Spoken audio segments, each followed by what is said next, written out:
So Adobe just dropped some absolutely massive news about their performance. But, the real story here isn't just about the dollar signs. It's about this incredibly powerful AI engine that's quietly transforming everything they do. Let's dive in and really unpack how Adobe is building its future, one AI-powered tool at a time. All right, so here's how we're going to break this all down. First, we're going to hit those record-breaking numbers. Then, and this is the really interesting part, we'll get into the AI strategy that's fueling all of this. After that, we'll see exactly who's buying into this vision. And finally, we'll get a little peek into what Adobe has cooking for 2026. Okay, first things first, let's talk numbers. Because honestly, they're pretty staggering, and they really set the stage for this whole story. Get this. In fiscal year 2025, Adobe raked in a record-shattering $23.77 billion. Now that's an 11% jump from the year before, which, in a market this competitive, is just massive growth. And there's really no mystery about how they did it. The CEO, Shantanu Narayan, came right out and said it. This is all about their growing role in the global AI ecosystem. For Adobe, you see, AI isn't just some side project anymore. It's the main event. It is the business now. And it's not just about the top-line revenue either. They also generated over $10 billion in cash just from their operations. That's a huge sign of a super healthy company, and it gives them this massive war chest to pour back into innovation. So you're probably wondering, what's the secret sauce here? How did they pull this off? Well, it all comes down to a deep, strategic bet on AI that is seriously starting to pay off. Okay, this slide right here, this is basically their whole playbook in one image. Look at that foundation at the bottom. That's their unified Adobe AI platform. Think of it as the central brain that powers everything. And from that brain, they build specific tool sets for three key audiences: business professionals, creators, and marketers. It's a really cohesive vision, not just a bunch of random products. And this isn't just some high-level concept, right? They have real, powerful tools to back it up. We're talking Firefly for creating images from text, an AI assistant built right into Acrobat that can read and summarize massive documents for you, and GenStudio for huge companies. They're even building what they call agentic tools. Think of them like smart AI assistants that automate complex tasks. And they know they can't do it alone, so they're teaming up with heavy hitters like Google and OpenAI. So the million-dollar question is, are people actually using this stuff?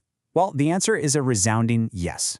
The use of their generative credits, which is how they track AI usage, tripled in just one quarter. That's not just a cool stat, it's a signal that people are fundamentally changing how they work, with Adobe right at the heart of that shift. That is some explosive adoption. Now, to really get what's going on under the hood at Adobe, you gotta understand ARR. The easiest way to think about it is like a company's predictable yearly salary from all its subscribers. And at the end of 2025, that salary was a staggering $25.2 billion. It's the stable foundation their whole business is built on. And if ROR is the yearly salary, then think of RPO as a massive, guaranteed bonus that's already in the mail. It's over $22.5 billion in future revenue that customers have already signed contracts for. That tells you they have incredible momentum carrying them forward. Okay, so we know the what and the how. Now let's dig into the who. Who's actually paying for all these subscriptions and fueling all this incredible growth? You've basically got two main camps here. On one side, you have business pros and everyday consumers using tools like Acrobat. That's a $6.5 billion business, and it's growing at a really quick 15%. But on the other side, you've got Adobe's traditional powerhouse, creative and marketing pros. That's the bigger piece of the pie by far, $16.3 billion, and it's still growing at a very, very healthy 11%. And this chart really drives that point home. Even with that faster growth on the consumer side, the creative and marketing professionals still make up more than 70% of Adobe's entire subscription business. That is their kingdom, right there.